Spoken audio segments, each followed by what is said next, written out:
Jaya Radha Madhava Kunja Bihari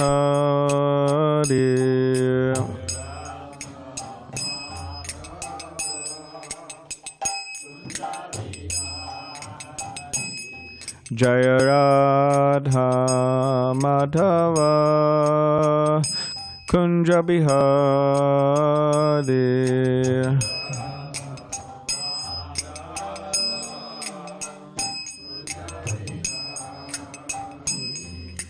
Gopi Jana Vallabha Girivaradari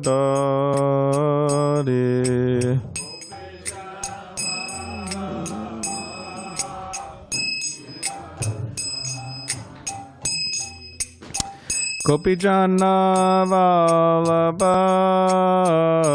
Girivaradari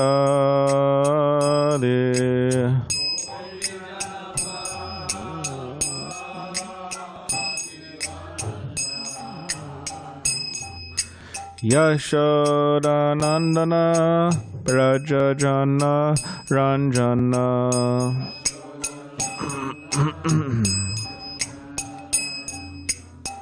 Yashoda Nandana Brajajana Ranjana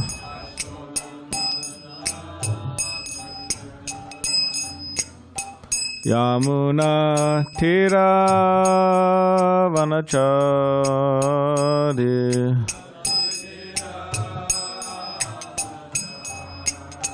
Yamuna Tira Vanachari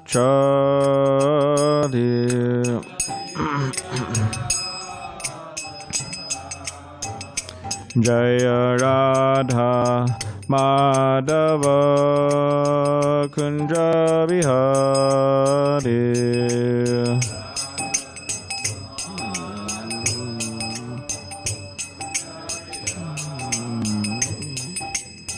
Gopi Jana Vallabha Girivaradari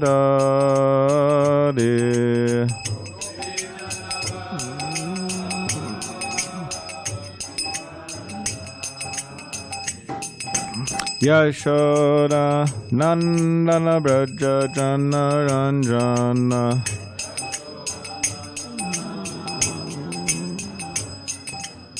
Yamuna Tira Vanachari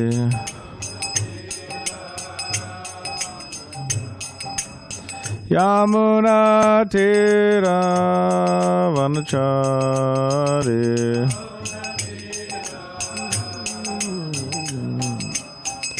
Jaya Radha Madhava Kunja Bihari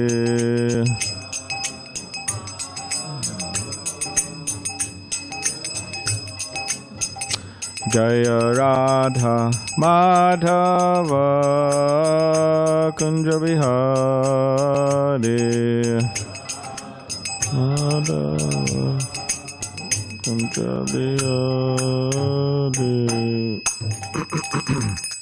Jai Vishnupad Paramahamsa Parivrajacharya Srimad Swami Grace Asa Bhaktivedanta Swami Prabhupada Ki Jai Jai Om Vishnupad Paramahamsa Parivrajacharya Srimad Srila Bhakti Siddhanta Saraswati Thakur Prabhupada Ki Jai Ananta Koti Vaishnava Vrinda Ki Jai Namacharya Srila Haridas Thakur Ki Jai Prem Sekaho Shri Krishna Chaitanya Prabhu Nityananda Shri Advaita Gadadhar Shivasari Gaura Bhaktivinoda Ki Jai Shri Shri Radha Krishna Gopinath Shamakun Radha Kun Giri Govardhan Ki Jai Vrindavan Dham Ki Jai Navadvip Dham Ki Jai Ganga Yamunamai Ki Jai Tulsi Maharani Ki Jai Bhakti Devi Ki Jai Samaveta Bhaktivinoda Ki Jai. All glories to the assembled devotees. All glories to the assembled devotees, all glories to the assembled devotees, all glories to Shri Guru and Shri Gauranga.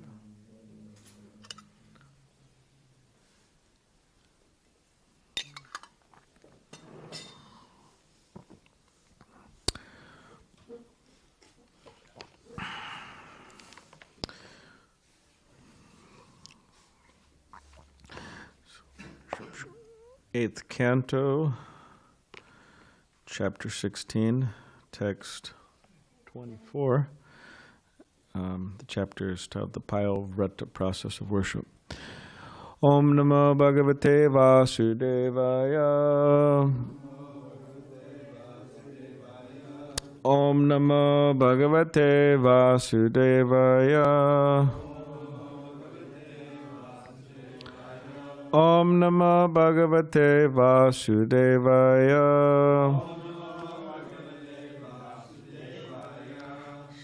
Please repeat after me. Shri Kashyapa Uvacha.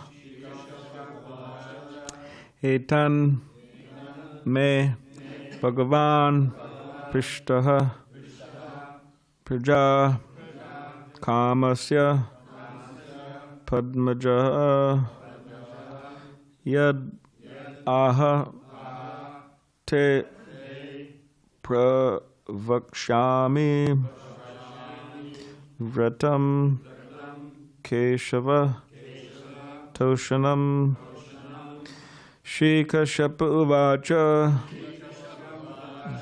Etan me Bhagavan Prishta Prajakamasya Padmajaha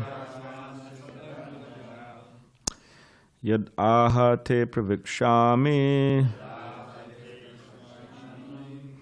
Vratam Keshavatoshanam Shri Kashyapa Uvacha Etan me Bhagavam Prishta Prajakamasya Padmajaha Yad aha te pravikshami Vratam Keshavatoshanam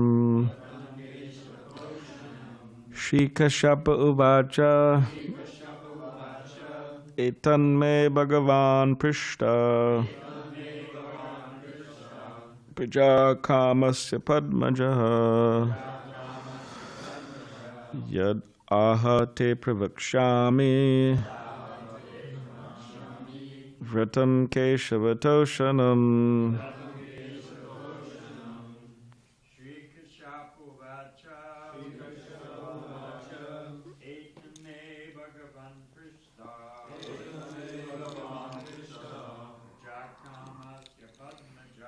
Prajakamasya Padmaja Lahate Pravakshami. Can you give me the garland? Vratam Keshavatoshanam Shri Kashyapa Uvacha Etan me Bhagavan Krishna Prajakamasya Padmajaha Yadate Prakshami Vratam Keshavatoshanam Shri Kashyapa Uvacha Etan me Bhagavan Krishna Prajakamasya Padmaja Yadachate Pravikshami Ratanam Keshatoshanam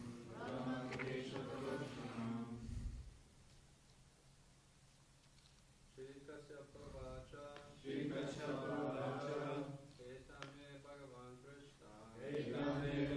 Krishna Prajakamasya Padmaja Yadhate Pravakshami Vratam Keshavatoshanam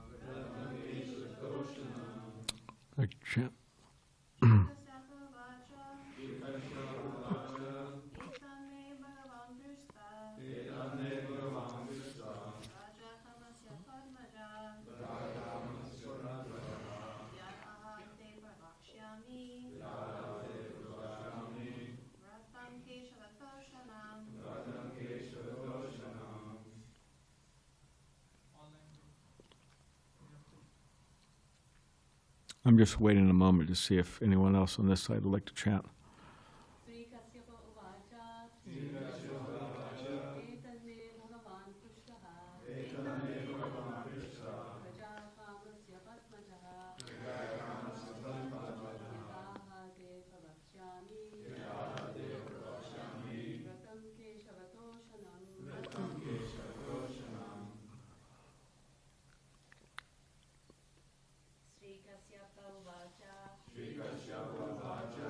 Etan me Bhagavat Krishna Kamasya Padmajaha Yad Ahate Prabhakshami Pratam Keshavatoshanam.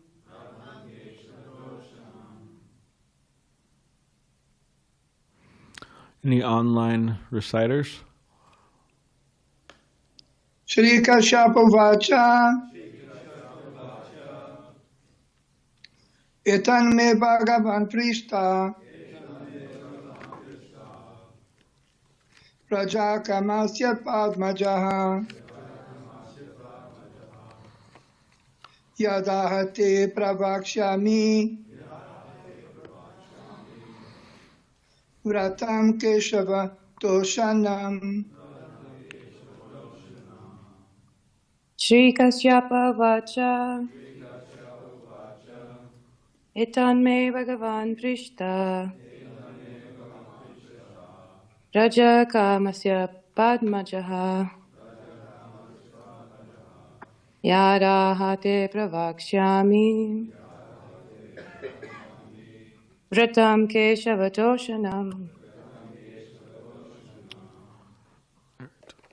Please repeat after me. Shri Kashyapa Uvacha.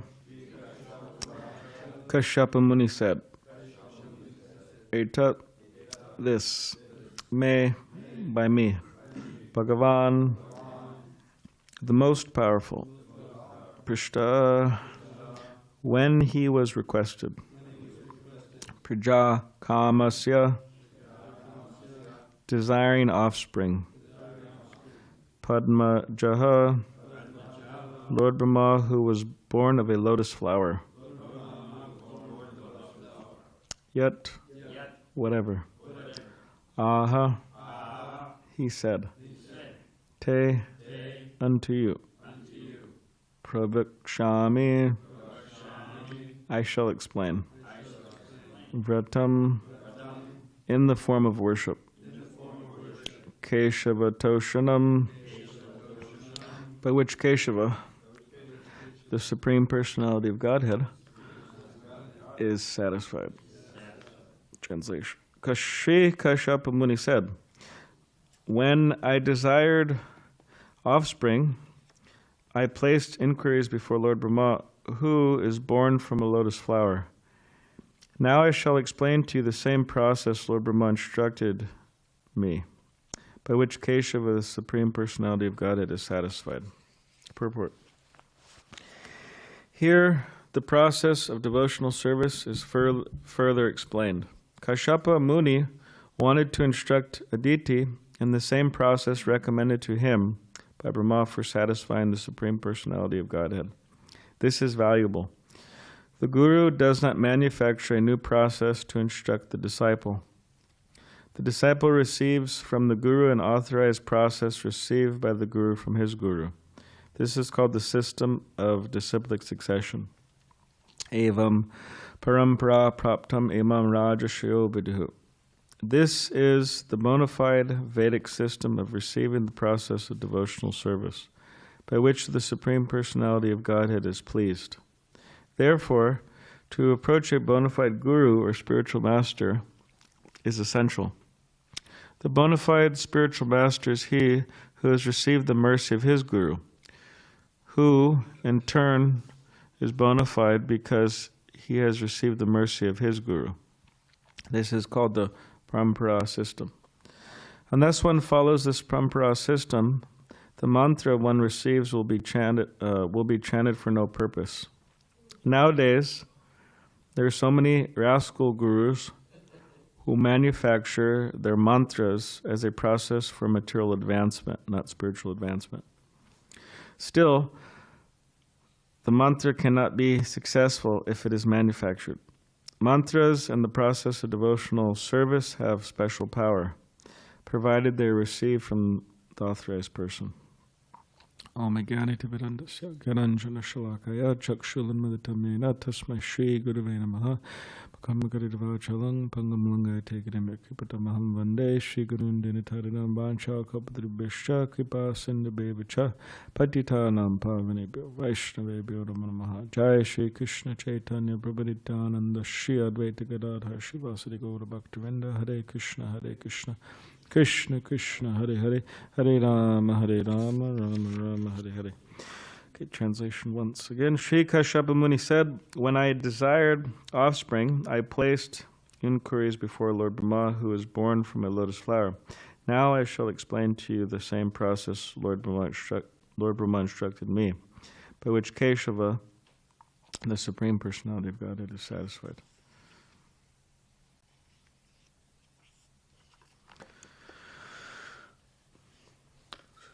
Srila Rupa Goswami explains in his Bhakti Rasamrita Sindhu, of course, Srila Prabhupada, he made a summary study of Srila Rupa Goswami's Bhakti Rasamrita Sindhu, which he titled The Nectar of Devotion, subtitle The Complete Science of Bhakti Yoga. So within that work, it's a very valuable work. Prabhupada, the subtitle, The Complete Science of Bhakti Yoga, so it's a very important work.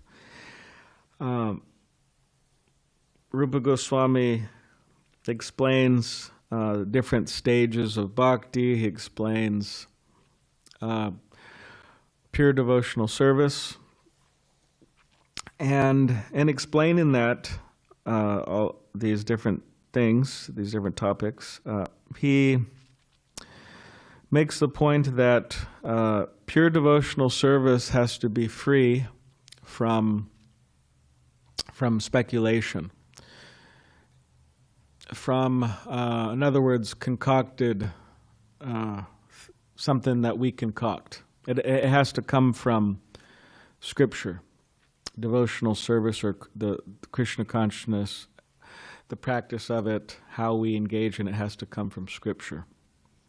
Or else he says it's just a disturbance in society. And historically, as we tend to mention, especially on Bhaktivinoda Thakur's appearance day or disappearance day, after Chaitanya Mahaprabhu's leaving this world, Vaishnavism was covered by all of these different persons who were speculating or concocting things. So we have the Sampradaya, that's the disciplic succession, or the Parampara, as Srila Prabhupada's mentioned in the purport, one guru, another a disciple, and so on, the line. But there were groups of devotees who could say Apa Sampradayas. So they're like Sampradayas in name only. They were deviant Sampradayas.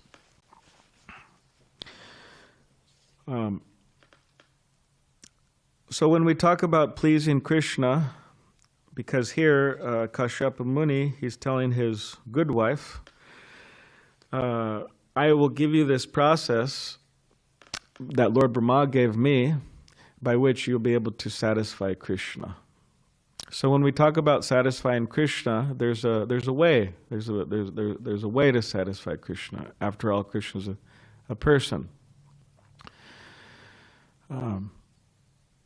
Like Bhakti Chad, right? Bhakti Chad likes Sureshwar's blueberry muffins, right? He was about to have some right during the kirtan. I mean, he controlled himself because he's a self-controlled yogi as well, but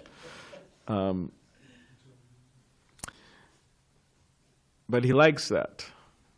That's what I could sense anyway.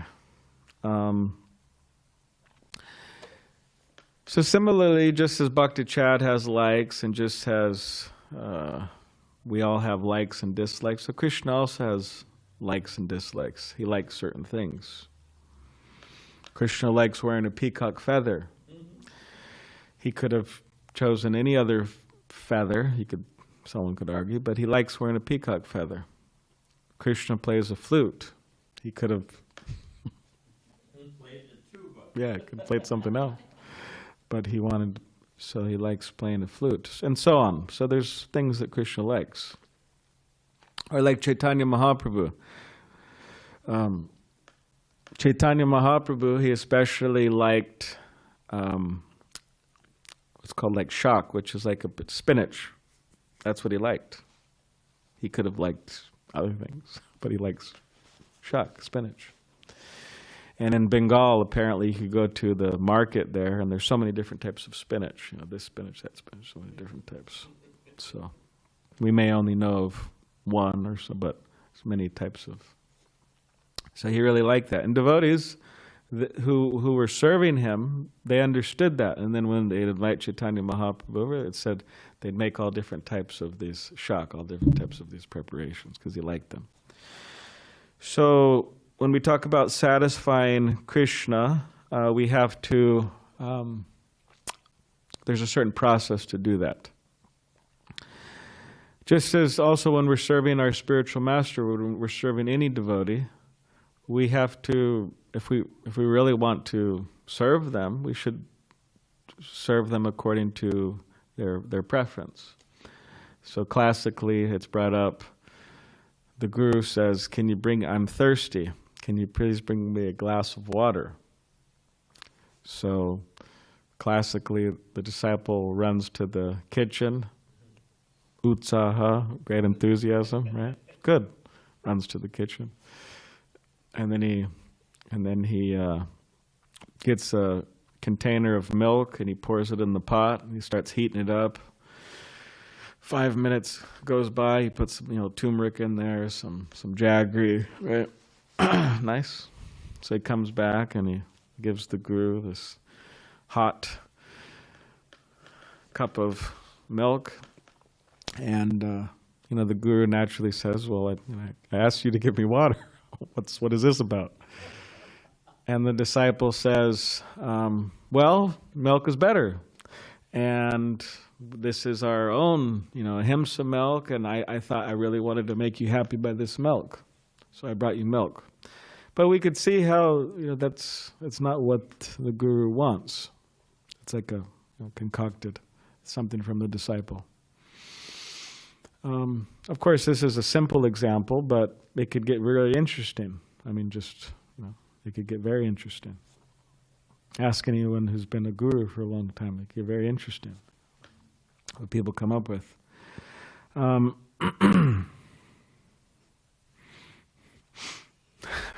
There's another one. The Guru, he's out of town for a while. He's traveling, doing his preaching, and then he comes back to the ashram and he sees everything's really fixed up. Because we're in the material world, things break down. Like door breaks, this breaks, that breaks, so many things break, and needs to be repainted, and so many things happen, right? Anyone who has a house knows also. So the Guru comes back and he walks in, and there's nice new doors, and he asks the disciples, "Oh, what is this?" And then the disciples say, "Oh, it is your mercy, Gurudev." It's okay. So then he goes in and he sees that there's nice fresh paint, this and that, and he keeps on going around the temple, the ashram, and everything's really looking great. A lot of money went into this. So it's all your mercy, Gurudev. It's all your mercy, Gurudev. And then he's saying, "Oh, you keep on saying it's all my mercy, but what do you mean by that?" And he said, "Well, we emptied out your savings. So it's all your mercy, Gurudev." Sreshwar likes that one.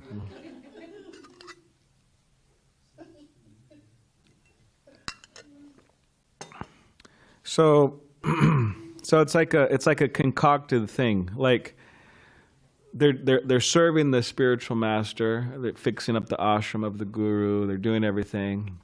They're serving, the milk. It's service, right? I mean, it's service. It's not that but it's like a concocted type of service. So Kashyapa Muni he's going to give Aditi a authorized process given by Lord Brahma. So Srila Prabhupada explains in the purport that in order for us to gain the real fruit of something or to achieve success, we have to do things in an authorized way. And Srila Prabhupada would say many times that I have no qualification. The only thing I have done is I've just repeated the message of my spiritual master. I've not changed anything. I have not I've not added anything. I've not subtracted anything. I've just given it as it is, the message. So,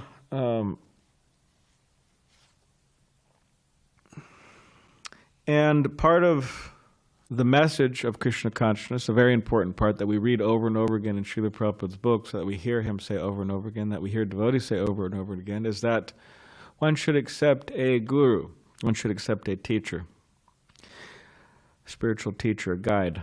Srila Prabhupada asked his disciples one time, he said, does everyone need a guru? And you can imagine what the devotees said. They said, yes, of course. But then Srila Prabhupada said, no. He said, only those who are serious to understand the absolute truth, they should approach a guru. They need a guru. And of course, when we talk about the guru principle in the modern world, a lot of people naturally have problems with that because people want to be independent. People want to feel that they have things figured out, that they have the answers. And they're very vocal about it. They themselves, they broadcast it all over the internet. I have the answers, right? I don't have a guru, but I have all the answers. So they see the guru, could say the word in a sense, it's like for some people it's like a 4-letter word. It's something that's just disgusts them, actually. And in a sense, we could see how there may be an argument for that. Of course, we don't accept that, but we could see how there could be an argument for that, in that historically teachers in all traditions have really failed. Not all of them, obviously, but there's been a number of cases. That's why people sometimes have a problem with religion. It's just such a high mark to reach, and people don't reach it, and then people become discouraged. Okay, let me.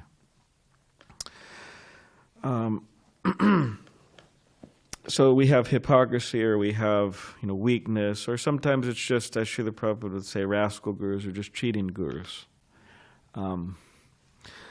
I've mentioned this before, but I think it's amusing. But one devotee, before she became a devotee, she was following one self-help guru figure, very famous, and she went on a vacation to Hawaii, and she was in a club, enjoying herself, drinking or dancing or whatever she was doing. And all of a sudden she sees this self-help guru there in the club. And she's like, okay, and he's with all of his buddies. Yeah. So she goes closer. And in her mind, she's not thinking that, like, this is so wrong. It's like, hey, he's a self-help group. He's in a club. Sometimes it's okay. She was thinking, she wasn't so bothered by that. But anyway, so she goes closer to him. And he's there with all of his buddies, and she's overhearing a conversation that this self-help guru is having with all of his buddies. And he's laughing. He's I can't believe it. And he's laughing. I can't believe it. He said, I have written complete nonsense, and I've sold millions of copies, and all of these people are falling. I can't. And he's laughing about it. And she's just like, you can imagine, like, in her mind, and it was like exploding. Like, this is my guru. Like, this is the person, and he's saying, here, he wrote all this nonsense, and he can't believe how all these people are just honestly admitting that he's cheated people. So there's some cases where people, are just outright cheaters. So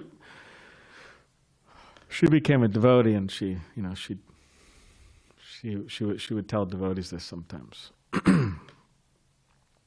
But a fortunate person, as the Chaitanya Charitamrita explains, Chaitanya Mahaprabhu explains, Brahmanda Brahmate Kon Bhagavan Jeev Guru Krishna Prasade Pai Bhakti Lata Beach, that a soul is wandering species to species all over the universe, but by the mercy of Krishna, they come in contact with a bona fide spiritual master, a teacher, and by the grace of that teacher, the soul comes in contact with Krishna. They become reconnected with Krishna. That's the idea of accepting a spiritual master. The spiritual master connects you with the parampara, connects you with Krishna.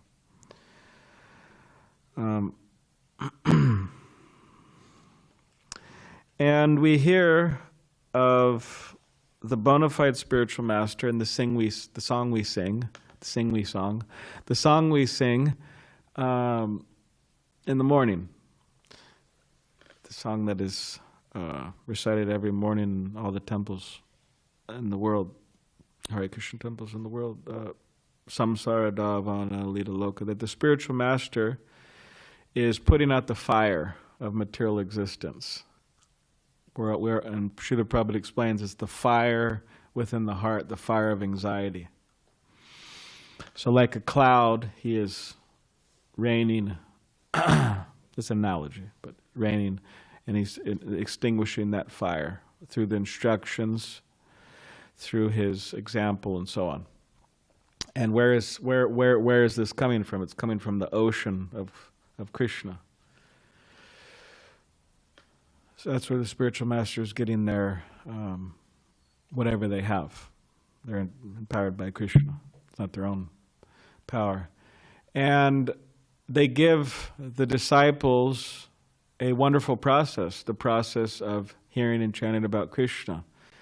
With kartals and mridanga, they're chanting the holy names, feeling so much happiness, and gradually over time feeling more and more happiness in that process. And the spiritual master himself is engaged in that way, and he's experiencing great ecstasy.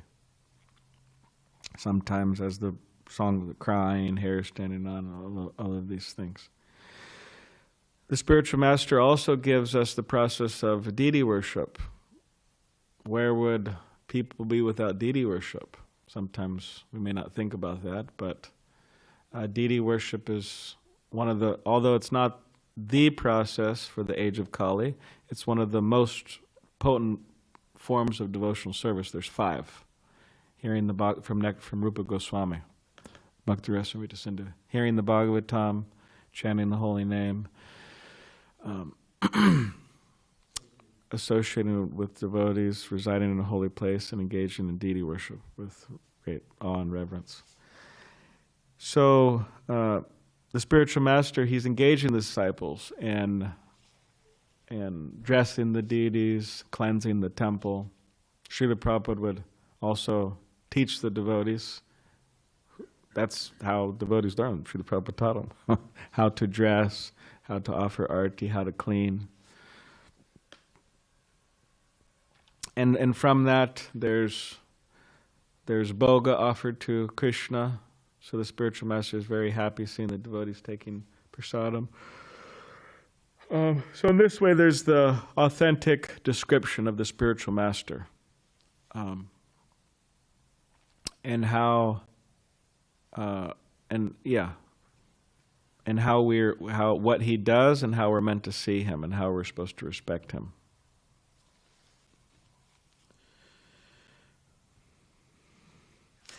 And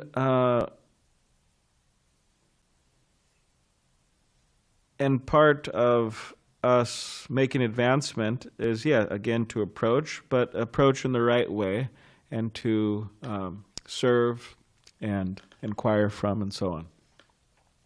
When Srila Prabhupada was in India, after coming to America, went back to India, to spread Krishna consciousness there. They asked him, why did you go back to India? Your guru told you to come to America and spread Krishna consciousness. Srila Prabhupada said, I already did that, so now I'm going back to spread it in India. So when he was in Bombay, they would have these big Pandal programs, which thousands of people would attend, something like 20,000. It's quite a lot. You can imagine. So at one particular event, a very interesting thing happened,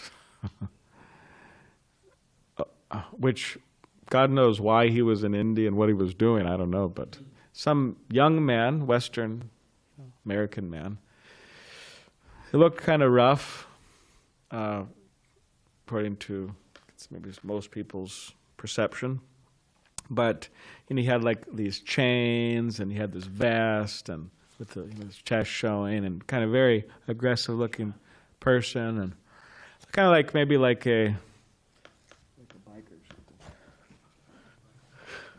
I set it off like a biker.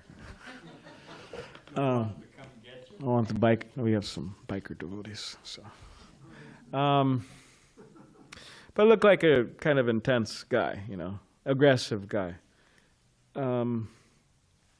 And not just how he was dressed, but like his mood, he's an aggressive guy. So he came to the pandal, and then he was coming up to the stage, like towards the stage, and then the devotees were, trying to block him a little bit or whatever. And then Prabhupada said, "Oh, tell him to come up." Very interesting. And so he came up to the stage, and then Srila Prabhupada said, "Give him asan, give him a seat." So then they gave him a seat. And then Srila Prabhupada said, "Give him a microphone." I mean, I don't know who does these things, but Prabhupada, only Srila Prabhupada, yes. So he said, "Give him a seat, give him a microphone." So then Srila Prabhupada said, "Do you have you like to say something?" And the man said, "Yes, I have a question for you." And he was very challenging. He said, "How old is the Bhagavad Gita?" And Srila Prabhupada said, 5,000 years old. And then the man said, "No, it's 2,000 years old." And Prabhupada said, "That's nonsense." And then the man started to explain his reasoning. Why it was 2,000, this and that. And then Srila Prabhupada asked him a question. He said, "What is the process for understanding Bhagavad Gita?" And then the man was pushing on his, he kept on asking his question. And then they started to fight. This is in front of 20,000 people.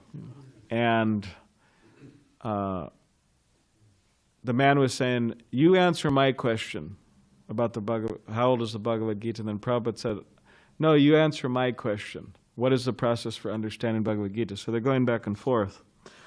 And then and then the man says, "You answer my question." And then Srila Prabhupada said, "I'm not your servant. You answer my question." So then eventually, Srila Prabhupada he motioned to the devotees he could remove him from the stage. So they removed him from the stage. And then Srila Prabhupada went on to explain the process of understanding the Bhagavad Gita. And I'm sure somebody could recite that. Javita Prabhu, you like to recite that? Yeah. You could give us the Sanskrit. Vidi panipatena pariprashnena sevaya upadekshanti te jnanam jnaninas tatpadarshinaha. Can you give us? Tadvidi panipatena. If you want to understand this knowledge about Krishna consciousness, then you have to surrender unto a bona fide guru who has seen the truth, tattvadarshinaha. And the process is surrender and inquiry and service. Yeah. So that's a process for understanding Bhagavad Gita.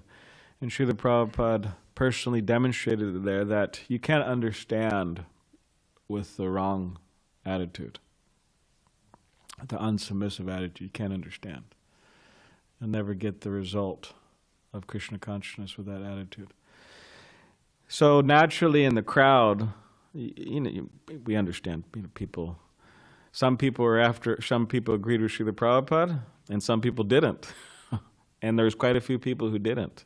And there's a bit of an uproar in the audience. And they were asking the book distributors, because there's and the book distributors were thinking, okay, I'm going to retreat, to the back of the stage. But they asked the book distributors, why did your guru do that? Why did he? And then later, the organizer in the backstage, he went up to Malati, Malati Devi. So the organizer said to Malati, why did your guru do that? He said he ruined the whole program. And that was like an insult to her. So she said, she took her hand and she... And he said, my guru didn't ruin anything. Anyways, sort of transcendental. Anyways, can't imitate. But anyways, so but Srila Prabhupada was demonstrating this, that we have to have the right mood. So yes, in order to reach the goal of Krishna consciousness, we have to accept a guru, and we have to serve the guru according to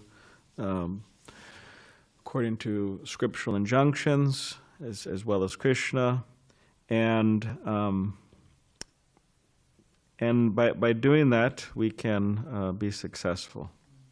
So, does anybody have any questions or comments?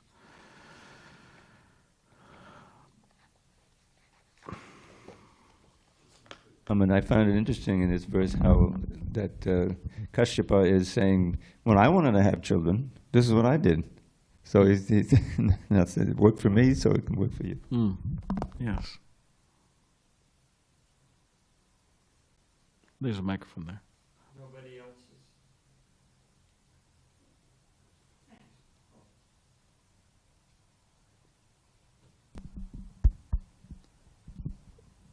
Do you want to elaborate on all?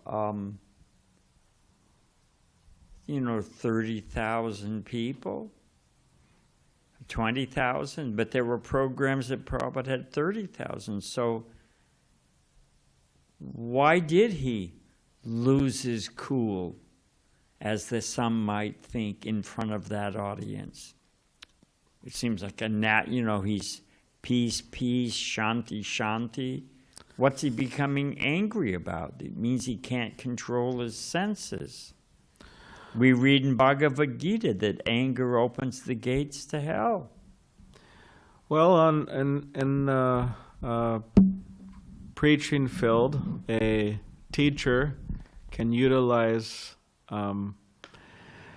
everything, really, these different emotions and so on, in Krishna's service. Yeah, so we're not people who say that anger cannot be used. Anger can be used. Everything can be used in Krishna's service. And we don't take it that Srila Prabhupada lost control of himself. We just, he felt that was the right thing to do for that person's benefit, and to teach him a lesson and teach others a lesson. Because it was a lesson that you can't explain Bhagavad Gita in this. You can't understand Bhagavad Gita in this mood. You can't be challenging and aggressive like this. That's not the process. So he went on to explain that in the lecture. So it was like a real life demonstration that you can't understand. But yeah, if you have some other... Yeah, Krishna is real. And Krishna's instructions are real. No, your answer was good. We may have our sentiments and opinions, but what do we know? We're in the bottom of the barrel in Kali Yuga. So Prabhupada had to speak the truth accurately, appropriately, had to snap us out of our arrogance. This is what Krishna says. This is how it works. Yeah. So he had a duty, actually. The easiest thing would have been to say, some sweet namby-pamby, I'm all right, you're okay. Yeah. But that doesn't help anybody. Yeah. And one other sort of similar, I'd been coming to the temple in LA. This is, late 1969. The temple room used to be where the Fate Museum is now. And the ladies sat on one side, the men sat on another side, and there was an aisle up the middle, and Prabhupada's Vyasa here, and then the altar on the other side. So Prabhupada called for questions, and this homeless, not that that was a fault, but he was obviously a very rough character. He had matted hair with leaves in it. He had, when they're so grungy, everything's kind of a blackish green, all their clothes and everything. And he was a big, hulking guy. And he got up and he started lumbering right towards Srila Prabhupada. And he was obviously of ill intent, and he was, and everyone was stunned. And I was a guest. I thought, what's happening here? It was like the third or fourth time I'd seen Prabhupada. So he got from about from me to Srila Prabhupada, and everyone was just stunned, frozen in surprise. And Prabhupada put his hand up and said, "Stop!" And the guy stopped. Then Prabhupada pointed to Brahmananda, who was sitting by the Vyasa. Prabhupada said, "Do you see this man?" And it was just like the movies. Whoosh! Everyone looked at Brahmananda. Prabhupada said, "If I tell him to, he will kill you." And the guy sat down. And Prabhupada went on like nothing had happened, It blew my mind. All my impressions of, I'm okay, you're okay, and shanti, shanti, and how to use anger. But it was expert. Because if we jumped on the guy and tried to drag him out, who knows what would. And Prabhupada was just completely unfazed. So to your point, that Prabhupada didn't lose control of his senses. He was telling Krishna's true statement and snapping people out of their "I'm okay, you're okay" illusion. So I just wanted to add that in support of your answer. Thank you. Chad? Hare Krishna. You began your lecture talking about different gurus' likes and dislikes. I was wondering if you could talk about maybe some of Srila Prabhupada's interesting likes or dislikes. One thing about this, when you said this man was going after Prabhupada, stop, and this whole nice story, thank you. It's all types of interesting things happen throughout the history of ISKCON, but in Los Angeles, Tamal Krishna Goswami was there, and he was giving a talk, and there was one person in the audience, and Maharaj said something that really made the guy mad. I don't know, I forgot what it was. It really made him mad. So he actually got up, and he was coming to the Vyasa to attack him or do something. So the devotees, Maharaj's disciples, they immediately got up and grabbed the fellow and brought him outside, and I don't know, maybe taught him a lesson or something, I'm not sure. But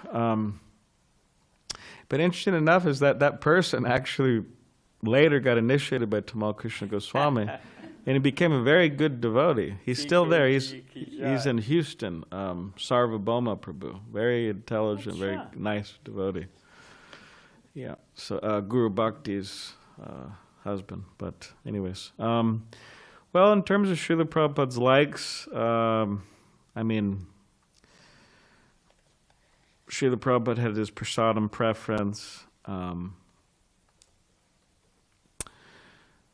I'm not exactly sure what you're wanting when you. I've got one. Okay. When you're ready. Yeah, you could.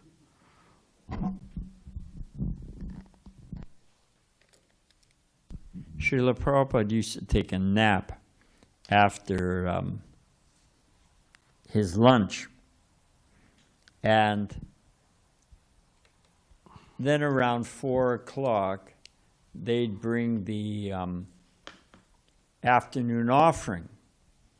You know, it would be offered, and then they'd bring Prabhupada. He'd take some fruit, maybe a coconut water, you know, something, some juice, and usually a little sweet, some cookie or some halava or something, you know, with some grain. And we brahmacharis used to wait at the bottom of the stairs because Nanda Kumar was Prabhupada's servant at the time, and he'd come down with this plate because he transferred everything, and he would distribute it. And it would be just like those cartoon movies where, you know, somebody's walking with something and then everybody jumps in and you see legs and arms and like piranha fish or something. Within 5 seconds, everything was gone.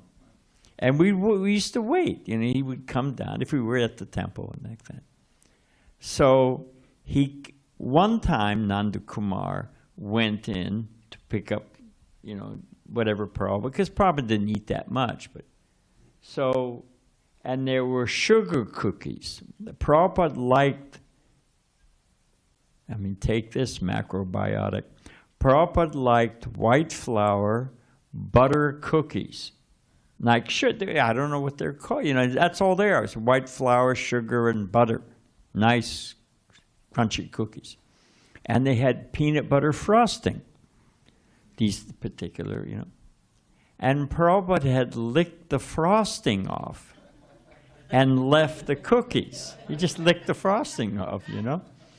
So Nanda Kumar, after he cleaned everything up, he told us later on, he asked Prabhupada, he said, Prabhupada, you didn't like the cookies because you just licked the frosting? And Prabhupada said, everyone has their preference. So Prabhupada was a person. You know, he had things he liked.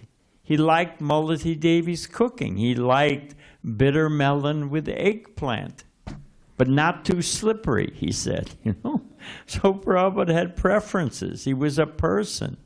And even in liberation, Chaitanya Charitamrita, what are the activities of the life force in liberation?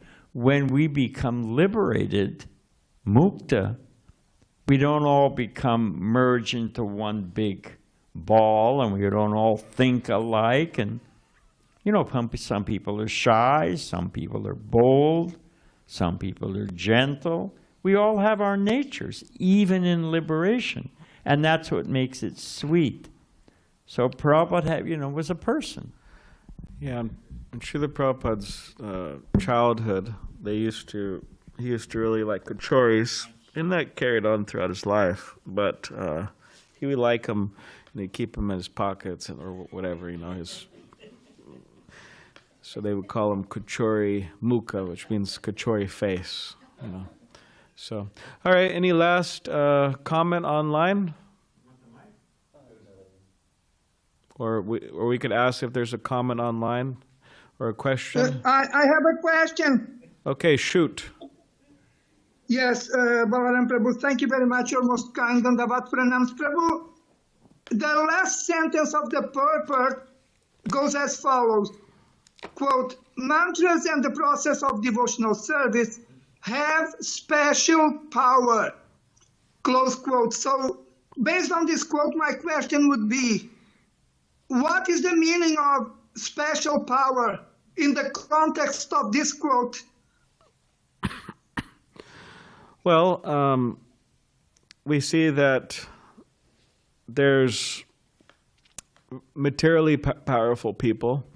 They have certain power. Or even the mystic yogis, they have certain power. You could say it's a material power. So there's a lot of different powerful people or processes that will make one powerful, but mantras in the process of devotional service have special power, and that they give a very special result that all these other things cannot give, and that is love for Krishna, which really satisfies all desires. So I hope that satisfies you to some degree. Yes, very satisfying. Thank you very much. Hare Krishna. Okay, Hare Krishna. It's been several years since I would have read this, so I'm wondering if anyone else could provide the details if they remember it. But there's some example in that book, Prabhupada Nectar book, of something like that example you gave, where it's your mercy, Gurudev, and it's because he uses the Guru's money to do all the renovations. There's something like that in Prabhupada Nectar, and where Srila Prabhupada, I think it was something along the lines that the devotees had raised money through book distribution or some means, maybe I think Guru Kripa was involved, and or Gargamuni, but they raised some money, and then they mentioned to Prabhupada, okay, so we're offering you this much money. And then when he came and visited, or they picked him up or something, there was something like that, like the car or the place or something. Then it came out that, yes, this came from the money we already. And so it was like, you can't offer me something twice. You can't like say, oh, we raised $10,000, then use some of that to then give me a car or something like that. Does anyone remember that? The exact details of that? Oh, okay. Yeah, I don't. Yeah, definitely Prabhupada Nectar, so I can look for it. But it was. You gave that example, and yeah, it actually happened with Srila Prabhupada, and he called that out. Yeah. We did so many fools. Guru Krishna? Yeah, I'm not sure. I don't remember that one either. Find it for us if you have a chance, and share it with us in the future. So Srila Prabhupada was being very forceful on the stage. It was a big surprise to everyone.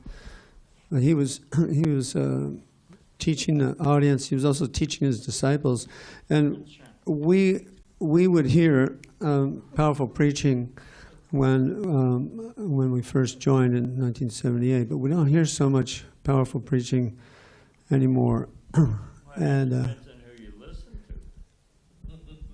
There's some fired up, powerful people. okay, We're not all weaklings. but it was so pervasive before. In fact, one of the first verses I learned was Namam Diskritina Mudha. That was quoted practically every lecture. So. Let me have a chance. Yeah, Prabhupada, I don't want to take up too much time, but there was an Indian professor who was an atheist and was advocating for abortion. And he came to the Sunday feast, and the brahmacharis had a feast with him. Just let him have it, left, right, and center. And the guy deserved it. The guy went home, and his name was Mahalingam, Dr. Mahalingam from the University of Ann Arbor. University of Michigan in Ann Arbor, and he wrote to Prabhupada. And I got a letter from Srila Prabhupada, just came in the mail, chastising me. This man has come to the temple, and there was a letter. Prabhupada wrote a letter to the guy. Prabhupada said, find him, give him this letter, because he didn't include his address, evidently. And I had to find Dr. Mahalingam, who was on the staff of the University of Michigan, apologize, invite him back to the temple. And Prabhupada made the point to me, somehow my brain is fogged, but he made the point to me that, what is the use if the person goes away? Now, Prabhupada said different things at different times. Prabhupada, somebody said if they don't buy a book, is it our fault or their fault? He says, it's their fault. What can you do? We can't bend the truth. We can't water it down. Sometimes, as Balaram gave some examples, you need to snap them around. But it's not that everybody goes out and grabs everybody by the shirt. When I was in Detroit, as a brahmachari. They used to give the verse of the day. And the verse of the day, the temple president would say, now this is the verse you preach on. And he gave us the verse, Avajante Mamudha. And all over downtown Detroit, you could see brahmacharis who grabbed businessmen by their tie and were pounding their chest. And we know exactly what they were saying. You're a fool, you're a rascal. Krishna says you're a muda. You know, so there's time, place. Prabhupada said an expert preacher, like an expert doctor, knows how to perform the surgery. So time, place, I don't want the devotees going out here and thinking, well, we're going to give them that old-time religion and give them hell. And I don't want the devotees thinking that, well, you know, then we don't want to offend anybody. You have to know the art. Yeah, there's also different, just briefly then we'll end, but there's different, like we were discussing just a few minutes, we're all persons, we all have different personalities, and Bhaktivinoda Thakur, how he presented Krishna consciousness is much different than how Bhakti Siddhanta Saraswati Thakur. I mean, it's the same message, but the particular mood and so on, how they conducted themselves. And I remember listening to some devotees give class, and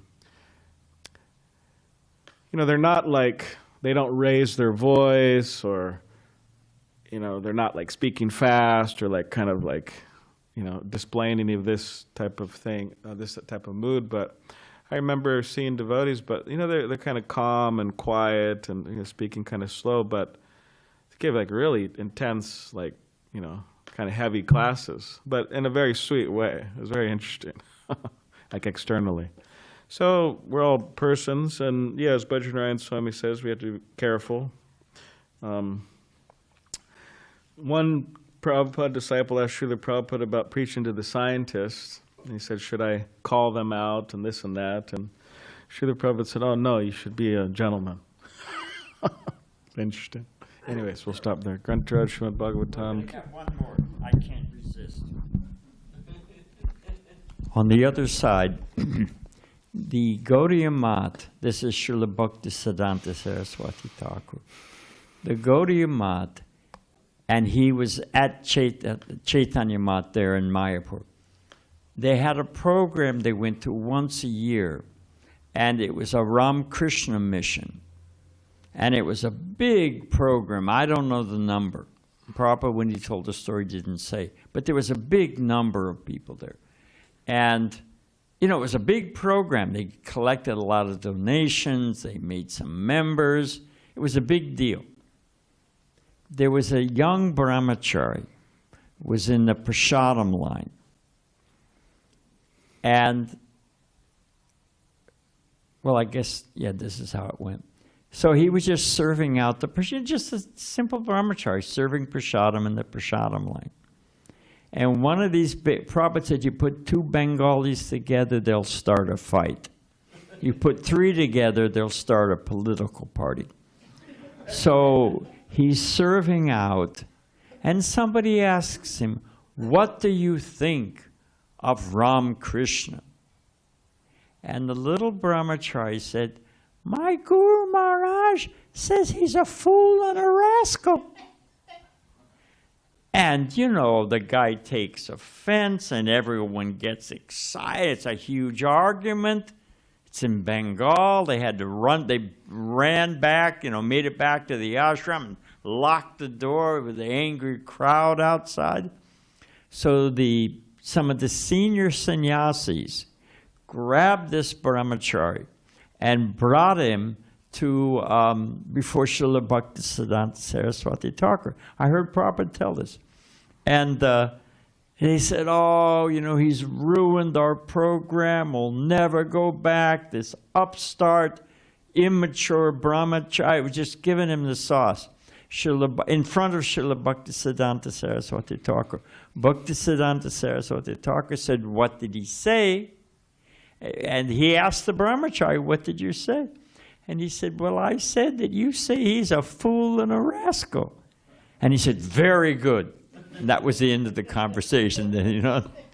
So, Nice. you know, it's Thank you. time, place, circumstance. Thank you. I Classic. just wanted to balance. the Classic. scale. Classic story there. Jai Grantaraj Srimad Bhagavatam ki jai. Jay.